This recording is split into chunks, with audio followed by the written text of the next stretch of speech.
Hello and welcome to the first episode of Sunlight on the Lino, the podcast that celebrates, discusses and enjoys all things related to South East London's favourite band, Squeeze.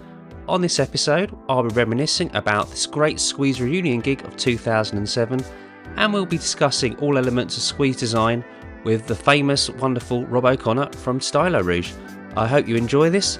If you'd like to know more, join our Facebook group or email me ad@squeezepodcast.co.uk. Hope you enjoy.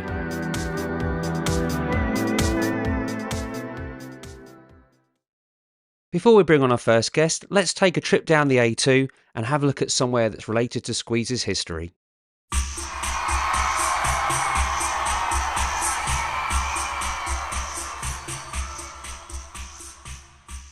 The lights went down, that famous loop from the beginning of Take Me I'm Yours started. The crowd went wild as the band bounced onto stage. It was the 12th of July 2007, and I, like many others, had waited almost a decade for this moment, the return of our band Squeeze.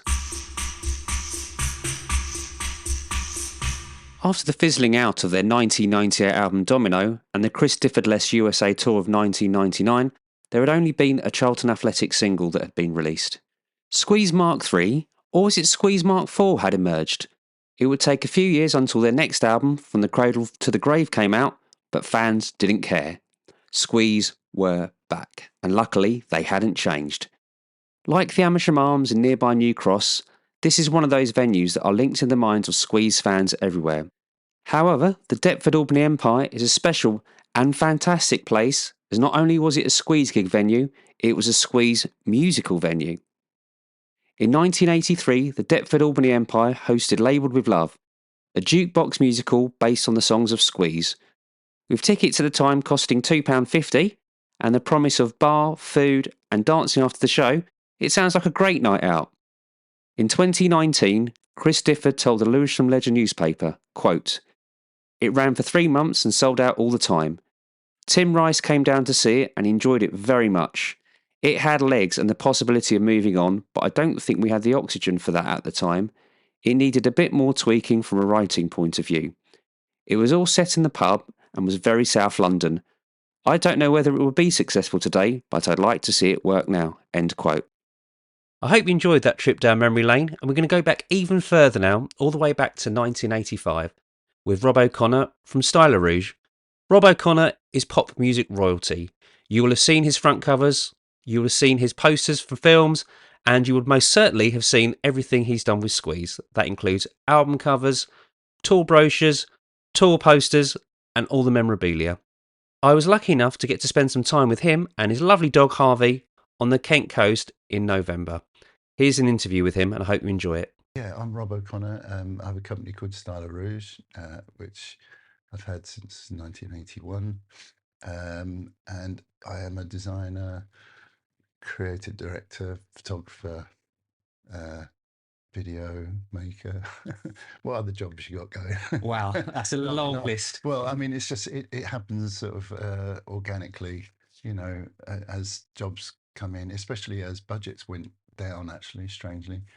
And you realise you just can't afford to employ the people that you loved employing before, who were specialists in their areas. And I think that's the democratization of technology as well, is that you can pick up a camera and go, do you know what? I think I could do that. Which is bad in one way and brilliant in another. Because it's quite easy now. If you want something designed, you can just go into like Fiverr.com, and within 24 hours, somebody will deliver to you a professional looking product in inverted commas. Very, very quickly. I suppose in the old days, people would have sought out firms such as Stylorouge, but even, I imagine, quite budding musicians. But now it's, say, democratized in the way that anyone and everyone can sort of do it. It's true. It's true. I mean, I've heard of Fiverr. I know about it. There are 2 or 3 other places as well where so-called, as you say, professionals can sort of ply their wares. But I mean, the fact is, it's not. I'm not saying it's wrong. I just think it's wrong to undermine the value of what you do in any, whether you're a carpenter or a musician or whatever. You just don't want to sell yourself short, because it does the whole industry a lot of harm. And unfortunately, I do remember being told by one of my clients in a record company that they'd put an ad on Fiverr for one of their smaller acts, and I thought, you seriously got to be kidding. I mean, there are also professional levels that you've got to uphold that are just legal and stuff, like copyright. Quite Yeah. often you have got no idea what's being stolen, borrowed, whatever. And we won't go there because the AI is turning everything upside down. It is. It's a huge market disruptor in all areas, isn't it? It really is. I And mean, you see some crazy stuff on there, and you see some stuff, and you have to sort of go, is this real or is it AI? yeah, I know. And the annoying thing is, it's been the elephant in the room for years and years. Everyone's known about it. When you think people actually made a feature film called AI, Yes. God knows how long ago. And everyone's now going, oh, now we've got to have a conference to work out how we stop it Yes. progressing too fast. Yeah. Bonkers. It really is bonkers. I mean, there's a lot of stuff out there about what industries are going to be affected mainly by it. Creative, of course. Yeah. You don't need a creative design anymore. You can just type into a thing, paint me this, do me this, and it will do it. But also things like legal as well. So like the legal profession is completely worried because in the future it could be that legal decisions are delivered by AI. You put the inputs in. Person did this, did that. Are they guilty or not guilty? How scary is that? And this is a real thing that's happening. Yeah. Well, I mean, maybe they should use the AI to get some legal advice on visual copyright, creative copyright. Could be a minefield, that area. It could really. But anyway. So Stylorouge is, I'm afraid we have to say it, Rob, always going to be associated, of course, a lot with Blur, a lot with the train spotting work you've done. Going through the list of who you've worked for is absolutely incredible. Kula Shaker, Jimi Hendrix, David Bowie, but there is, of course, one band I know we're going to both love to talk about, which is South East London's finest, which is Squeeze. Okay. So not only are you a fantastic designer and a very talented guy, but you're also a Squeeze fan, aren't you? Well, I always was a Squeeze fan, but when I was asked to work for them, I remember it very well. I went to meet them backstage at a gig in Leicester at the De Montfort Hall, I believe. I can't remember. This is going back a few years now, 35 years or something. And I just watched the show and I thought, my God, I'd never seen them before live, I have to say. I just thought, this is just like walking into the best jukebox in the world. You forget how many brilliant songs there were that they're in your they're in your bank, music bank, and you didn't even know it. Some of them. So yeah, that made me even more of a fan. That was a delight. I was delighted to be involved. Put it that way. So how did it talk me through the approach? Who was for Squeeze? Right, I had been working at Polydor Records for years, well, 3 years as a designer stroke art director, and I went solo, as it were, and created the name Stylorouge because I didn't want to be under my own personal name for various reasons. And one of my clients was a lovely chap who I'm still great friends with, Mike Ross, who was the art director at A&M. And Mike had always said it was quite a difficult project working for any Squeeze job.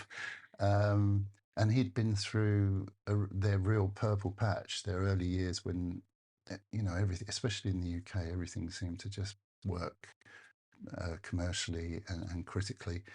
And I suppose, I don't know why he found it difficult. He just said, I think I need, some other input. I need some other ideas to come in. And he played me a couple of tracks from Così fan tutti frutti. And I loved it. And we did a couple of visuals, probably half a dozen visuals. And that was it. And we started working with the band and I enjoyed their company. So that was really how it started, and on and off, because there have been periods when we haven't done work for Squeeze, but that's fine. That's life. But we've worked with them ever since on so many different levels, and working on video stuff and best ofs that they weren't even aware of happening sometimes, and photography, and Glenn and Chris's solo stuff, website. It's been great. We know each other very well, and there's a lot of mutual trust there. and I think we're on the same wavelength in terms of concepts and humour. Definitely, it's loads of fun, sort of bantering. That's sort of bantering with titles and things, or potential titles with things, and that's still ongoing right now because there's a 2024 tour. And as a fan, you'll know that Squeeze are 50 years old next year. Indeed. So there's a lot of creative discussion, let's say, going on between us all, just sort of to see how best to promote the tour. Yeah. Not that it will need promoting. I mean, at the moment, a Squeeze gig is like it's still a party. Yeah. You know, I can't believe it after so many years. Even more so, I think. Yeah, it's just grown. It's sort of. I'm sort of. I got into Squeeze during the Domino days, and it was really a dip down then. But it's now gone sort of back up again, and gigs are actually quite hard to get tickets for, especially in the southeast. It's sell out, and both the recent Bexhill gigs sold out, and no doubt whatever they choose to do in London, I'm sure they will. Of course, the homecoming gig that will just go, and it's just the appeal of Squeeze just seems to be getting more and more over time. Rob, I should also say, not only have you done artwork, which you will cover in a bit, but you've also done a video, haven't you? You directed a video. I did one video, which was quite a few of the videos I've done over the years have come as a result of the artists sitting down with their management or their record company and saying, why are the videos so different to the artwork? We're always happy with the artwork. Why do we have to have the videos made by other people? Blah blah blah. And that was very much the story I was told when I was asked to go and meet the band to talk about doing a video. And I had a show reel at that point with a few other bands on it, a few acts on it, like Maxi Priest and who else? I can't remember. 2 or 3 other acts that we'd done videos for. And so I went and met them to talk about If It's Love, which, you know, I like the song. I still love the song, actually. It's not one that you even, a lot of Squeeze fans don't even have it in probably their top 25. And when it came to doing the compilation video DVD a few years back, I think it almost got missed off as well as a video. But and I like the video, but it came about because the band were having one of their moments where they weren't really feeling like they weren't gelling personality-wise particularly well at that point. But they called a band meeting at Frank's Tea Shop in Charlton. Oh, really? So, yeah. Frank's Tea Shop in Charlton. Now It's no longer there. Oh, I'd say that would be worth a pilgrimage. That. Yeah. No, it's absolutely. It's I think that it's turned into a flat now, a house. It's, yeah. I knew it quite well because I'm a Charlton supporter, and I used to drive past it every home game, and generally in a better mood going that way than going the other way. So yeah, we had a little chat there and went through what they thought was important, which was to say that, you know, we're 5 individuals. They were 5 at that point. And we really want something to express our individual personalities. Otherwise, you know, it always feels like people are missing out the potential to sort of show what they're about, that they're a part of the band. And I understood that totally. I'm trying to remember who was in the band at the time. Jules, obviously, Chris and Glenn, obviously, Keith. And we're missing one there, aren't we? Yeah. Gilson. Drummer. Glenn, it was Gilson. It was Gilson, yeah. Yeah, Gilson, yeah. That's right. So, yeah, and the idea we came up with was to shoot everyone in their own little room. It was almost like they were in like a crazy hotel or like a birthday cake in sections or something. And in my naivety, I thought, well, if we're going to do that, we'll build it as a set and have a track with the camera on a dolly going around the track in a circle. I thought that was really important. And in fact, it's kind of not really, because, you know, this is the magic of this is the magic of video editing, is that you can actually I complicated it, and it made it quite difficult to light and so on. But yeah, it was fun. I mean, I enjoyed it, and yeah, I really felt like we should have carried on doing more. But actually, the next video they made was Aid Edmondson's Hourglass video, which is a stroke of genius. So, I think that was just before that one. I think it was. oh, Yes, was it? that's 87, and I think your video was Oh, 89. was it? I thought it was the other way around. Yeah. Because I thought, well, you know, if you're going to lose out a gig to someone, it was Yeah. that was a good one. Oh, well, there you go. Well, there you go. You were up to him. Which I think that the ones after that was Satisfied video, All right. which is in 1991, which is shot in the desert, which is when their big glossy Warner Brothers backed one, and it was never quite as good. I think the Warner Brothers videos, that they were obviously catering to a different market, not the traditional Squeeze fans market, so they have a very different feel and look to them.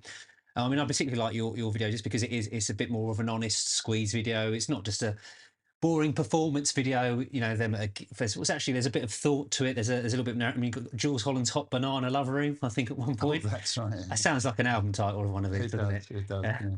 And then you've got Keith is a teacher or lecturer or something, isn't he? Trying to remember. It's been a while since I've He's seen an artist. an artist. Sorry, Yeah, there's one bit where you go past him for about the fourth or fifth time, and he's starting to go crazy and throw paint everywhere, and he's got his head strapped with a bloody ear, where he's emulated Van Gogh. It was just a bit of fun, really. The whole thing. Chris, I remember distinctly saying, you know, the only thing I really think about my personality at the moment is my OCD, and I want to be in a perfect room with all my sort of ornaments and the you know, little sort of foibles of his life and stuff. And he looked very dapper as always. And I remember him moving the window in his little room so he could get a better view of the, you know, it was a strange. It was good, actually. It was almost like something. I've said this to Chris before, actually. It was almost a bit like psychotherapy. Yes. You know, and yeah. I'll tell you that story later. Yeah. About Chris's thing. That's a part 2, that one. maybe, yeah. So, Rob, as a Squeeze fan, let's ask that typical Squeeze fan question. What's your favourite Squeeze song? Oh, or I've always liked. Oh gosh, Pulling Muscles. Okay. It's one I can actually sing along with in the shower. I love the reference to Cam Sands because I'm a local boy. That's a local reference. And yeah, I've always liked that. I've always loved Nail in the Heart, Another Nail in My Heart, but never think of that one when you're going through your best of Squeeze. And I love Some Fantastic Place. And I loved it even more when I realised what it was about. I had no idea, and yeah, that's a special one. Were you involved with the video? You were involved with the video for that, weren't you, with the location? Well, I wasn't involved with the video, but we located our shoot at Scotney Castle in Kent, another, you know, easy to reach local location. We like the local ones. Yeah. Well, it had the charm that we wanted. That was a really interesting project, actually, because the band were in, again, as always, a little bit of transition. Pete Thomas was playing drums with them at the time. Paul Carrick was back in the band. It was rather strange, actually, doing a Squeeze job where the personnel was changing. Bit weird. But the idea for the cover was it was a hodgepodge thing. I remember Pete Thomas actually sending me a little note with a suggestion that we could include a feather on the cover. And I didn't think much more to that at the time, but afterwards the feather became quite a feature on the cover itself, and it felt a little bit dreamlike. The photography by Jill Furmanowski was sort of fisheye lens style. It had a little bit of a 60s psychedelia to it, but it also had The Prisoner about it. It was very English, and yeah, blazers and you know, British summer wear kind of thing. And that was the idea. They were playing croquet and, you know, ball games in the garden. That's what we wanted them to do.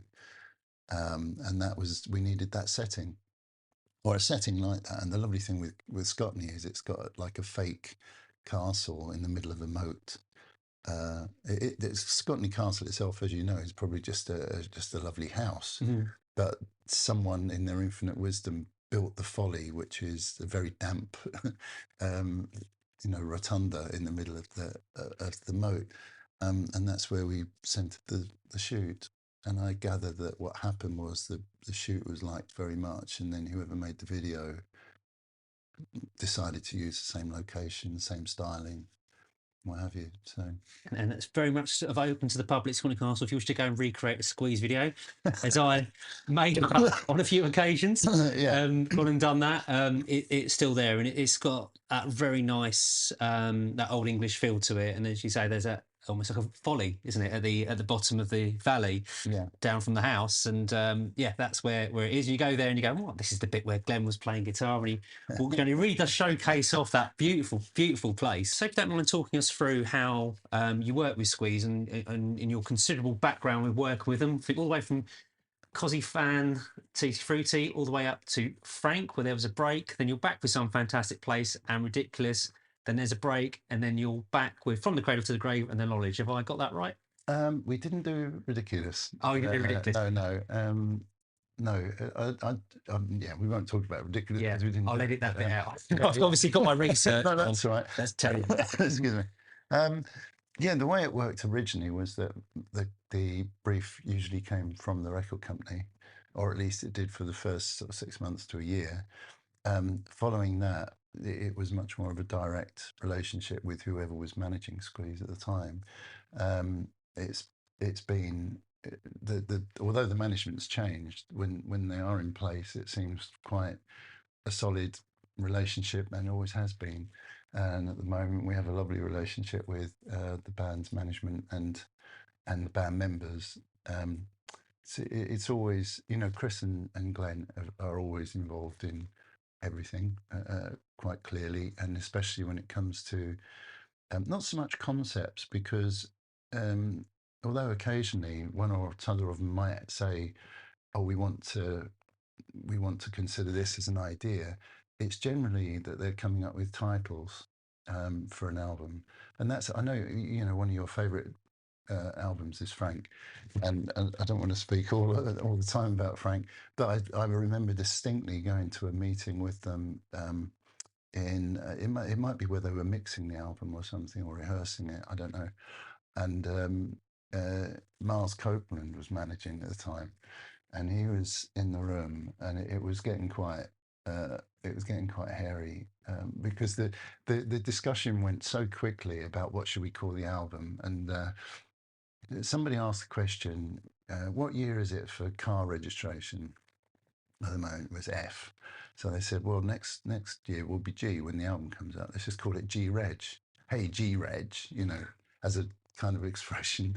And it got funnier. But I mean, Miles was thinking, what the hell's going on, And so in the end, when we said, we've got to call the album something, I don't know who came up with the name Frank. It was just literally any old man's name. We'll call the album by a man's name, Frank. And then, I don't know why we suggested a tortoise. It might not have been in that meeting. It might have been a follow-up meeting. But Miles went bonkers, kept going on about, what the fuck do we want a turtle on the cover for? And everyone kept saying, it's not a turtle, it's a tortoise. In America, I don't think people have pet tortoises, but in our generation, nearly everyone had a tortoise. It was the easiest pet to keep possible, and they normally outlasted the whole family as well. But yeah, so that kind of process of being, throwing things backwards and forwards, was, whether it's in the same room or whether it's over the telephone, email, fax back in the old days, whatever, it's such a great part of the job, is throwing around names, titles, word plays, because they love their word plays, and that normally is stimulated, like Cosy Fan Tutti Frutti. I don't know who came up, and that was either Chris or Glenn that came up with that, but and we did have some really nice funnily enough, one of the cover concepts that I preferred for Cosy Fan Tutti Frutti ended up being the cover for King George Street, which is that collage of two characters. The female character looks like a real opera singing diva, and the male character is just like a geezer from the street who's got his rock and roll drape jacket and what have you. So we loved that idea of combining opera and rock and roll, and also we, so it worked. It worked in a way because that was one of the unused visuals, but at the same time it lived to fight another day when they announced that the next single was going to be King George Street, and this could work brilliantly. We just put a street in the background, and I still own that piece of artwork. I bought it from the artist. It's just one of those things where it gets delivered and you go, wow, I love that. And there's that as well. If you look in the background, there it is. Yes, and it's Heartbreaking World as well, wasn't it? That was no, that was a different artist for Heartbreaking World. Forgotten the name. Richard Wise, I think, did it. That was a guy called Jean Caro. It's just a French. Oh, okay. It's about 100 years old now, that painting, and that's something that that's another story. But that was No Place Like Home. And that's the sailor character with a lady of the night, or it could be his wife or girlfriend. We don't know. It's a lovely story. A bit of a mystery, isn't it? Yeah. But I mean, again, I'm jumping around now, but No Place Like Home has got that feeling of what's the irony of like, what is home? Is it safe? You know, and I think that sort of the mood is in that picture. Put it this way, it's making light of quite a serious subject. It's almost slightly sarcastic and bittersweet, isn't it? It is. Yeah. It is. Yeah, because they're making up after having a fight, and I think when the band saw it, they really thought that was right for the song, because you couldn't. There's certain songs like Last Time Forever. You know, you can't do a literal cover for that. You know, an accidental murder is not exactly subject for a single cover. It's yeah. So anyway, where was I? Oh yeah, the process. So the process has remained pretty much the same. The technology's changed, but yeah, there's always that throwing things backwards and forward. What normally happens is, once there is a title or a couple of working titles, if there are any strong visual ideas to put into the mix, they come in early on from the band. But then normally we would come back to the studio, as it were, and start throwing ideas around ourselves and put what we used to call a mood board together, a style book together. And then a lot of people would just call that a mood board. But it's more than a mood board, because there are sort of concepts in there as well.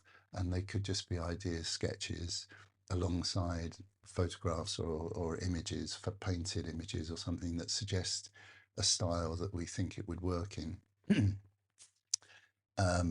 And we do that all the time with most of our projects. Even when they're not music related, you still have that that sort of brainstorming thing. I hate that word, brainstorming, but it's exactly what you do, and you throw a few things out before you waste your time putting them down visually. But once they're in a little PDF of like 15, 20, 30 pages, you can immediately respond. And people do. People flick through PDFs really, really quick. You can spend 2 months putting a presentation together, and when people flick through it really quickly, you kind of you feel a bit resentful, but at the same time, if there's something there that really pops out, you can discuss those and really get under the skin. And if you want to direct someone specifically to one favorite idea, then you do that too, and it nearly always works.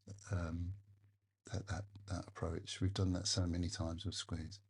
So out of all the things you've done with Squeeze, what is your personal favorite? What's one you look at and you go, oh, that's just a great bit of work, or that was a great time to work with them? Wow. What has your favorite sort of connotations? Gosh, I don't know. I mean, I like the occasions when we've been able to marry the design process with photography, because I enjoy photography. So I like the knowledge, and I like Cradle to the Grave. I know they're both fairly recent, but Cradle to the Grave was a great opportunity to get into the era of Danny Baker's brilliant program, which I loved. And yeah, the idea of creating something that looked like it could have been a pop art poster or something. And so I've always enjoyed that, and we did that one totally in house. And I personally enjoyed doing the photo shoot with the band because I don't know why we ended up doing it at it's Kent again. Tenterden, the Kent and Sussex, Kent and East Sussex Railway. It's just a lovely sort of old railway depot down in the middle of Kent, and it was just such a lovely day. You know, did great shots on the train, and with Squeeze also. When you photograph Squeeze, it's a value for money deal. You've got to realise that you've got to do solo shots of Chris and Glenn, and duo shots of Chris and Glenn, because they often gig together as Chris and Glenn. And then you've got the groups, and there have been shoots that I've done where the group setups have to be slightly different because there might be some shows that the band are doing where one of them's not going to be there, and they're very careful to make sure there is accuracy there. So that's just great fun, you know. I think I remember in an interview you previously said that the knowledge idea was based on like the numbskulls. Yeah. From the I want to say Beano, am I right? Or was it Dandy? I can't remember actually. It's one of those, isn't it? It was. I'm more inclined towards a Beano, but I'm sure there's someone out there who'll know it a lot better than I will. Yeah. But that idea of almost compartmentalising of the brain and then having that sort of visual based on it. Yeah. It works pretty well. I mean, you look at it and you know that's Squeeze. Exactly. And that's one of those things you go, yeah, that's a Squeeze cover. Well, the other thing about knowledge, I think, was the knowledge is it was a title I think I came up with as a potential album title because they were looking for something that had the right atmosphere for what they were doing at the time, and the album felt very London based, and I've always thought of like a black taxi cab driver, the ordeal that they have to go through to get their badge to be a driver and their license is the knowledge, and I love that idea of getting the knowledge, and so that idea emanated from that. It's a bit of a classic Squeeze song. There's a double meaning to it, isn't it? The knowledge is the experience of life. Yeah. But also, I looked at it first and I thought that's to do with taxi cabs. Let's create that sort of London vibe, London sound, because it is a very Londonish kind of album. That there's references to London. It just sounds like that. I prefer it personally I prefer it over From the Cradle to the Grave, just because I feel it's settled back a bit more into Squeeze. Maybe, yeah. For me, Cradle to the Grave, just I don't know. It was a great excuse to come up with some amazing songs that they may not have written if it hadn't been for the TV show. And I think for me it made me go, wow, there's some really great songs out there that wouldn't, they're proper Squeeze songs, and they're back kind of thing. I felt like the previous album didn't quite feel quite so exciting to me as a fan, but and then so for those tours as well, we were doing tour brochures, and which came back. I mean, tour brochures kind of went away because people weren't spending 12, 15 quid on why would they? Things were a bit tough financially, and I think that one item of merch sort of lost a bit of its standing in the merch top chart, and so they were back, and they wanted to do them. They wanted to show some live pictures and this, that, and the other, and we didn't have any words, as is always the case. People just can't make up. You can't suddenly go, oh, here's 5,000 words or 2,000 words even for a tour brochure, but a tour brochure without words is a pretty poor offer from my point of view. So we ended up just sitting down doing interviews with them and transcribing the interviews, because that way you're getting what you're getting now, I suppose, but for something to read when you get home after the gig and stuff. It's good. They always interview really well as well. They do, and I think I always feel a bit ripped off when you buy a brochure and it's just pictures, because you don't you look at them once and you go, oh, that's a nice picture. I'm not going to go back looking at it. But if it's something that's written, there's something new, like you get, behind the scenes information or insight into them, which I know they've done in a few brochures before. You feel a bit of value, and fans will pay whatever. But I think you'd be more inclined to pay 15 quid if you've got some insight, some background, some information, something you wouldn't have known unless you bought that makes you feel you've got a bit of value for money with those. And I love the old tour brochures, and I think one of my favourite items in my collection. I don't have much of it left now. I've lost it all throughout the years, but I had a Babylon and On tour brochure signed by Jules Holland and Chris and Glenn as well, and that's still in my collection at home. Right, well, you've done well to save it. I just found, I was looking through some old albums yesterday, and I found this one, which I particularly like, which was the Cozy Fan Tutti Frutti on Ruti tour, where the front cover image just got not pastiched, it was done at the same time. The photo illustrator left the setup of the ice cream, the teapot, and the tire track was put through it, just as a visual joke, really. But I just love the fact that it was already funny enough to have Cozy Fan Tutti Frutti, but then to put on Ruti for the tour was just like, God. It's a very, very good tool brochure. Just flicking through it now at the moment, I can see in the middle there's a fantastic 80s picture there of Rob and I will appreciate the long-hairedness of Glenn there. Yeah. And there's some other parts in here that are they're a real interest to squeeze. And this is something definitely you'd pay quite a bit for. And I think I did have this in my collection at one point. It feels quite familiar with it, but it actually has, some a personal history of Squeeze by Glenn Tilbrook, the tour dates, and of course, as Rob so eloquently described, that fantastic front cover of the annihilated Tea Cozy Fan and Tutti Frutti Dessert with the tyre track through it. It's fantastic, but it's one of the best Squeeze tour brochures because all the content that's in there. I don't want to handle it too much because it's in perfect condition with that. So we've now got in front of me the Babylon and On front cover. I think most Squeeze fans know about it, but for those that don't, you have the Squeeze stylised in what we call the sweet colours, or candy colours for Americans, and then you've got this gurning chap on the side, which has sort of become the face of the 1987 Squeeze lineup, with Babylon and On in italics on grey. This is such an iconic cover, Rob. Tell us about it. Well, it was one of several visuals that was put together. I don't know where the character came from. I think we were okay. I do actually. Excuse me. Again, trying to sort of distill the nature of Squeeze's Britishness, if you like. There was a portfolio of photographs that I remember from being from when I was at art college. In fact, I wish I could remember the photographer's name. I think she may have been Danish, and she documented her time living in the northeast of England at Biker Hill, and had taken loads of photographs of people, just lovely pictures of ordinary life in a very ordinary street in the northeast. One of them was a guy gurning, and for anyone who doesn't know what gurning is, they used to have competitions for this. People who could actually almost turn their face inside out by eating their own face, basically.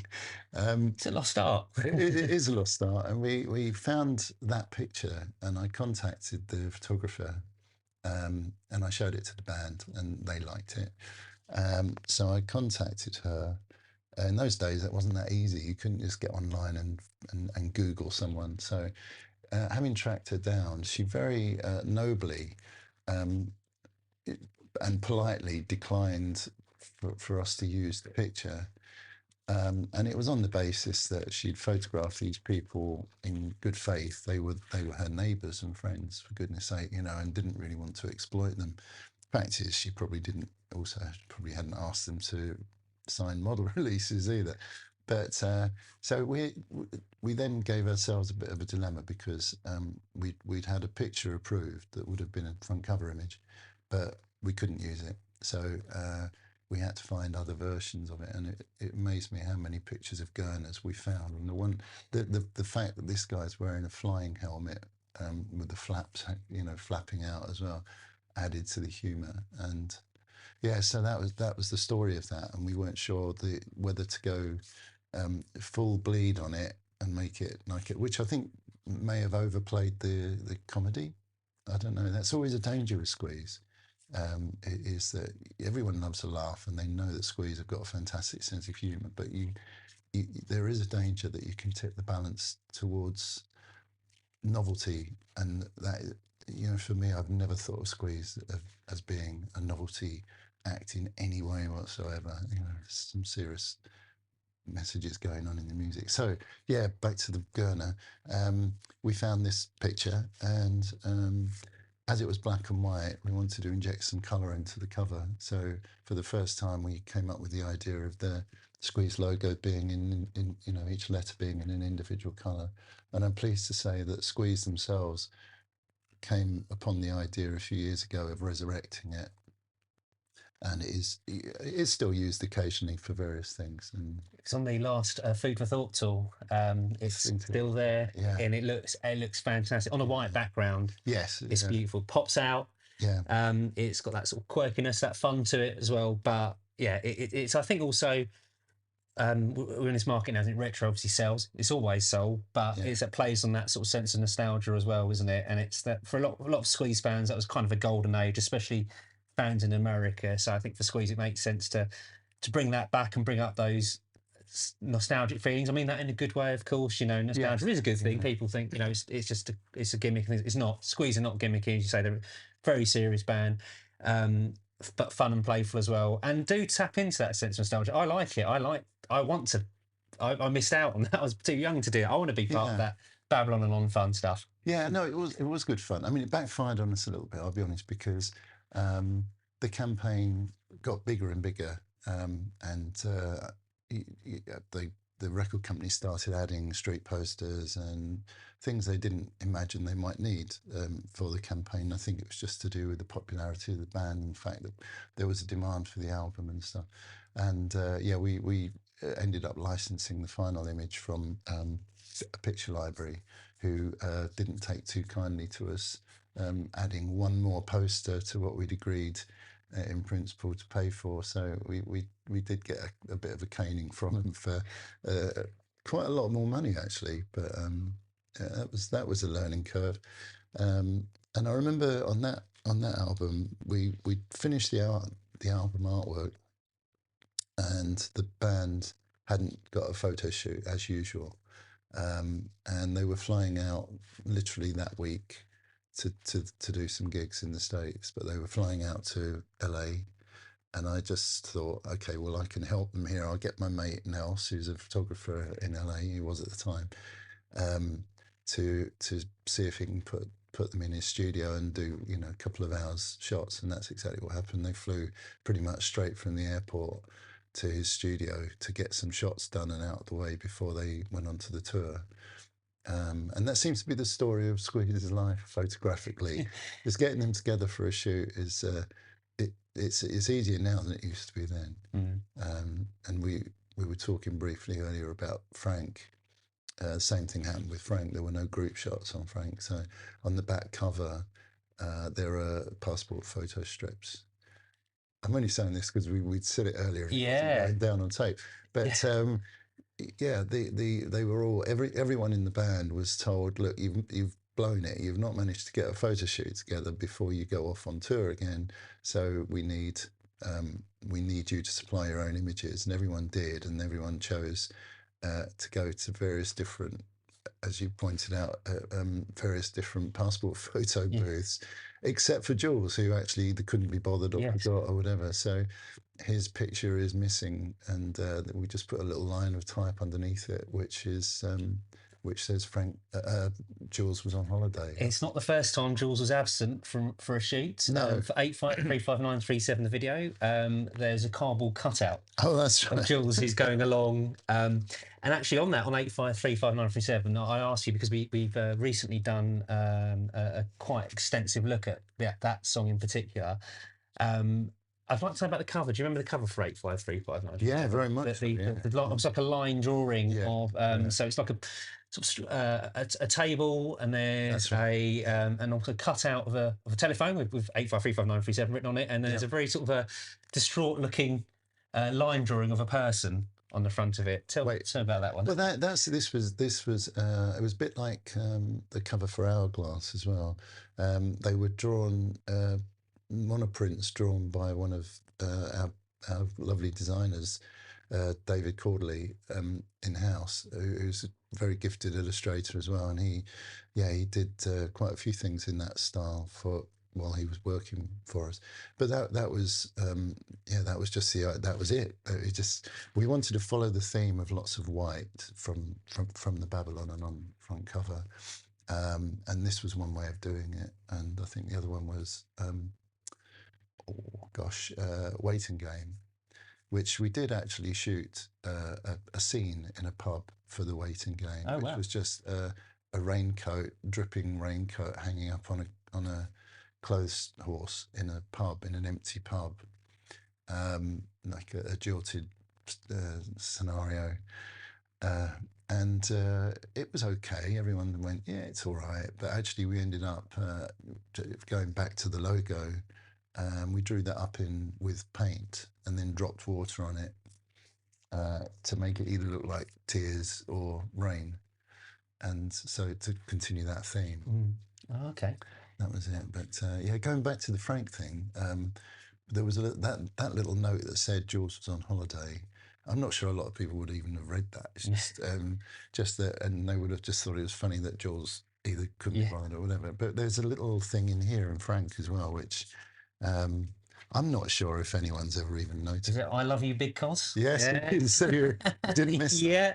So this is in the sleeve of Frank there. There's a picture of a large lettuce, obviously a cos lettuce, and there's a little visual pun there, in very small yellow letters, which is "I love you, Big Cos." Yeah, which is a great little pun there. And I've got to say, on vinyl, Frank looks absolutely beautiful. The colouring and the quality of it is just. I can't get it. I've always got a bit of a thing for the Frank album. It was the going back to my very, very early days of discovering Squeeze, and the first album I got was Squeeze Greatest Hits on CD, which you did the cover work for. And I'm sure you all know, of course, when you unfold the inlay, it has a picture of all the Squeeze albums. And I remember seeing them all the way from UK Squeeze all the way up to Frank, which was the latest album at that time. Well, it was Play, but that for various reasons was not featured as on Squeeze Greatest Hits. But I just remember seeing this album at the end that didn't look like any of the other albums, and it had this, this tortoise on the back of it with Frank, and it just looked different to all the other Squeeze albums, and it had that song "Love Circus" on it, which is one of my top 3 Squeeze songs, which was a completely different song to all the other songs on the album, which to this day is a very unique Squeeze single. It doesn't sound like any other Squeeze songs they've ever done. Not like "You Call for Cats," not like any other Squeeze song you can think of. So I've always had a bit of an affinity for that album anyway. But seeing it in that form, I've never seen it on vinyl. Is just I've got to say, it's absolutely breathtaking for that one. It's a stunning one. For me, it kind of is a great example of what we like to do, and that is not make a record cover look like a record cover. And that's not a deliberate piece of what's the word, contrariness. It's just having fun with the medium, and I think that's really important. The more a record cover looks like it's supposed to be a record cover, sometimes you just think that whoever is making the music is being manipulated by the consumerist, machinery, and the star making machinery, and the whatever the Joni's words are. It really makes you feel sometimes like these people have got their own agenda and they are working by that, and it gives them a great feeling of independence and mischief, And I think Squeeze, that's a really good word to describe Squeeze's attitude to the whole business. I think is that they make music, but they also do it on their own terms, and it's. So Squeeze have never sold out, have they? They've always been. They haven't done anything sort of novelty. The only thing that I think's got a slight novelty edge to it, I think you'll like this one, Rob. I know. It's the Charlton Athletic single. Yeah. So Down in the Valley, which came out, I think, in about 1999 or 2000, is the only time I think Squeeze have done something a little bit out of what we know, and I wouldn't say accept. Of course, we accept it, but that was. I mean, that came out of nowhere. That one really. No, You it must did. love that. It did. Squeeze and singing Well, Charlton song. you know what? I didn't actually. It didn't work for me. It didn't work because there were sort of two things that I was very fond of, and sort of, as you say, it's like the product placement thing. It's like, let's make this work. Squeeze local boys, all the rest of it. And at the time, I mean, neither Glenn nor Chris particularly were into football. Or, I mean, I know Glenn's a Charlton fan now because as his kids are grown up, he's taken them there to watch matches, and lo and behold, we all get caught up with it, and that's what happens. But yeah, I don't know, it didn't really work for me. I wish it was a better song. You know, they never play it at the Valley. That's the thing. No. They play the Skids into the Valley. That's right. And they play Jump Around. And Red Robin, of course. And the Red Robin. Yes, as a team come out. Yeah.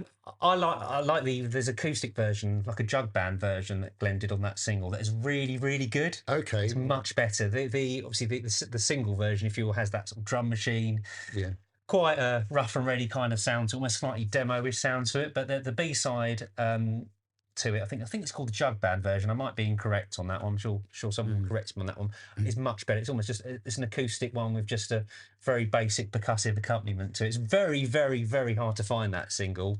But if you can get it, it's a really, really good one. I know there are a sizable number of Squeeze fans who aren't Charlton fans who actually support some of the other South London teams who I know out of principle won't own that single. Well, I don't own it either. So, yeah, I think I do some. I'll have to try and find it because I'll have to send you the jug band version. Yeah, no, that would be lovely. That would be lovely. So actually, one I wanted to ask you about. I know we've talked to Frank a bit, but the animals selection for Frank. So what I mean that you've got the tortoise on the album. Then you've again got the goldfish.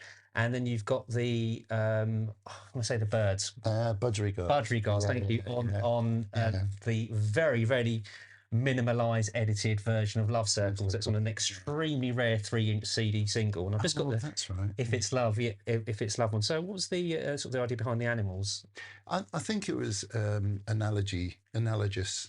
You know, it was like rather than depict, it's a bit like when you're advertising something on TV and you're trying to show your target market, and you know, it's just very, very patronising. And same with songs about love. You don't really want to show people who are supposed to be in love, but actually with animals, it's a bit of fun. And particularly with the budgies on Love Circles. Love Circles, that's right. Because that's If It's Love. Right, okay, yeah. Yeah, that's right. That's right. Yeah, Love Circles. It was just a little idea that I had, that, you know, the idea of someone's head being turned by someone they shouldn't be attracted to. And it was like, well, if you do that for real, it's going to look really cheesy. But we found a picture of two birds in a budgie's cage and thought, hang on, what if we fake that and add another budgie's cage, and he's just like looking at his next door neighbour or whatever. So yeah, the animal theme was actually very useful. The same here, we just literally photographed, and that they were photographed by my very good friend Trevor Rogers, who did lots of. He also shot Frank, the tortoise. So yeah, I mean, we did so many record covers together over the years. We have done. Unfortunately, Trevor's passed now, but his work is fantastic for us, for Stylorouge and for Squeeze. So yeah, this was. It sounds terrible. Two goldfish that were dropped onto a piece of blue perspex just for a few seconds. Oh right, to get okay. the shot, and then popped back in very quickly. No goldfish were suffered at the hands of this. He also. From my point of view, very successfully photographed a gecko for us for a band called Diesel Park West, who we loved working with, and to hire a gecko was going to cost a load of money. So bless him, he went out and bought a gecko and kept it as a pet for 4 years in his photographic studio, Rocco the Gecko. Might get them on one stage.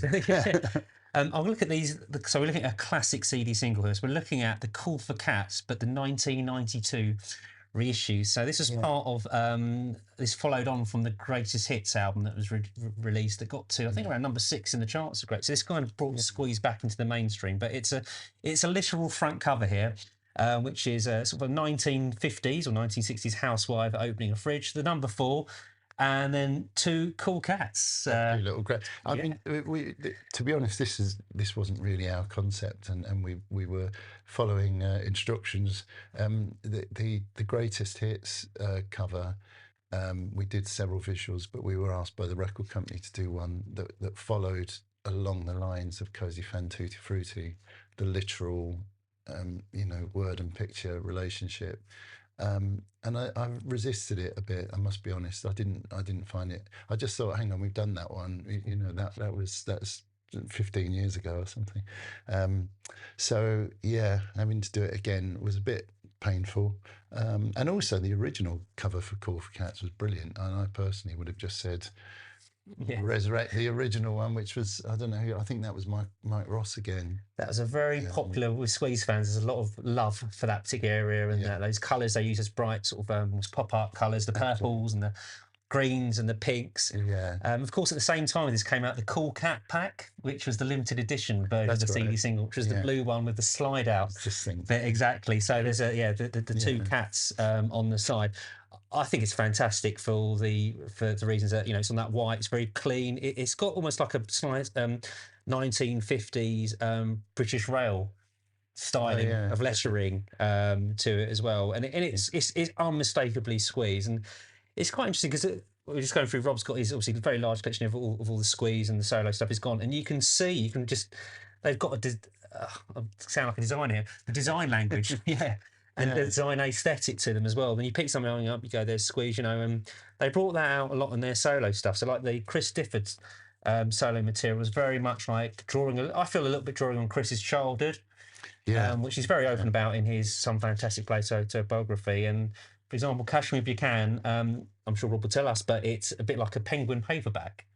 Yeah, I mean, that's been a recurring theme with Chris for years, Penguin paperbacks, and so and now it's like ubiquitous as artists who are selling very expensive paintings of copies of Penguin covers and pastiches of them and stuff. But that's fine. I mean, I think Chris was one of the first people to sort of lock into their charm visually, and I mean, working with the solo stuff for Chris has always been a joy. I mean, the first one was I Didn't Get Where I Am, and that was he'd met a photographer called James Barham, a lovely chap who now lives in the States, and James offered to go and do a photo shoot at Heliocentric Studios, which at the time was where Chris was living adjacent to, and he did a shoot with Chris, and then we did a further shoot of just the studio, what was going on around the studio and the recording of the album.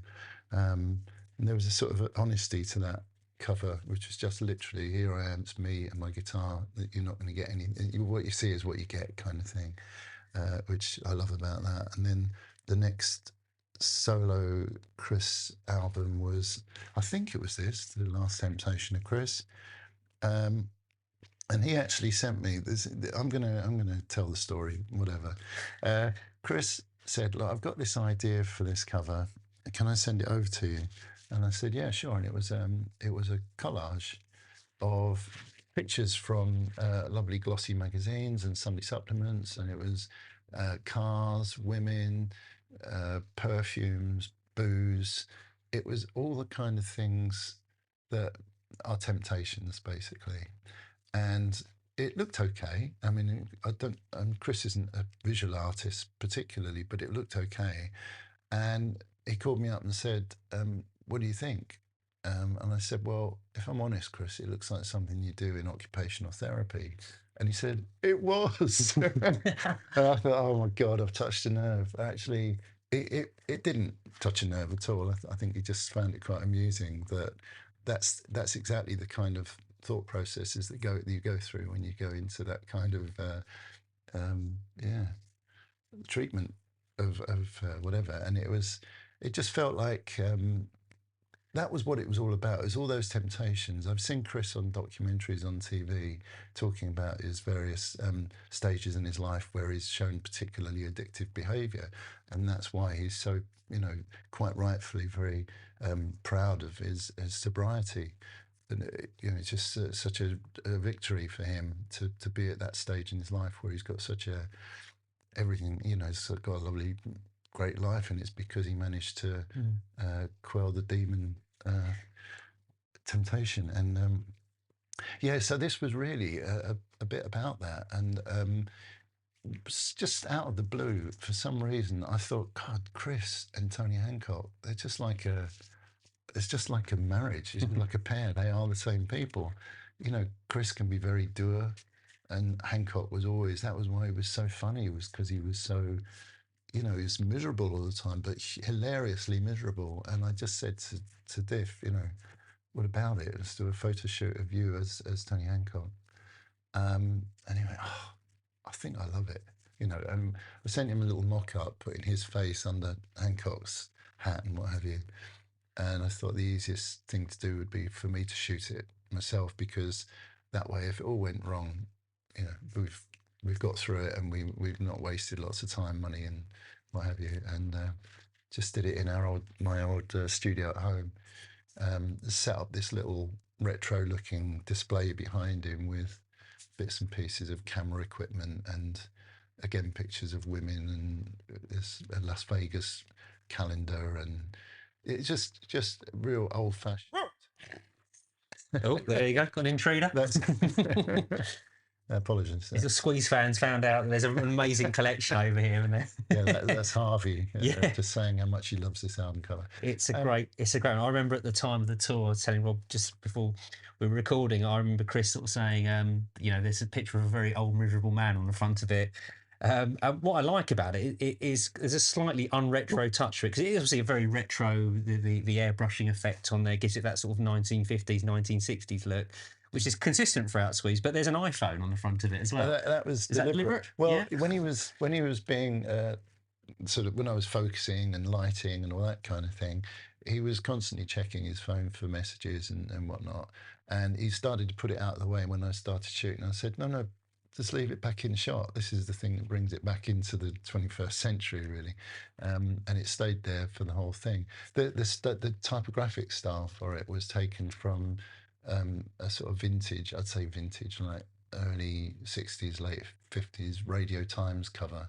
So that typography is actually taken from the Radio Times. Yeah.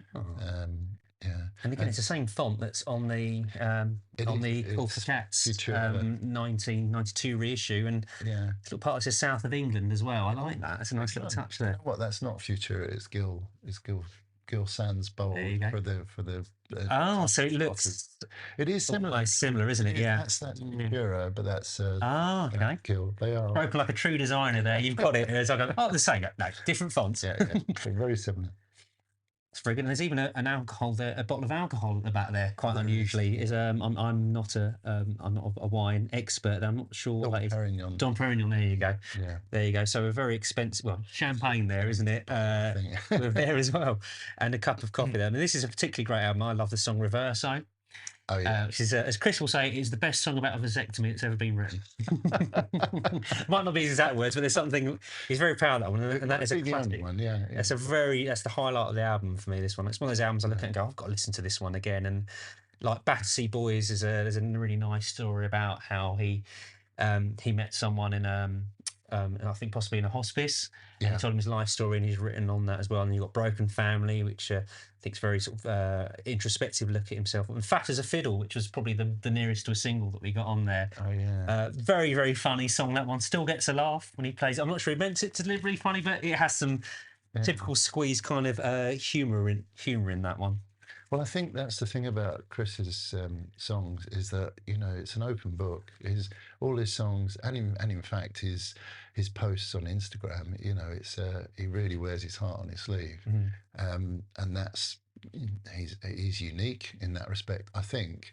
And it's really very easy to see the whole of his life sort of spelt out in front of you, which is which is great. He has no secrets. He doesn't.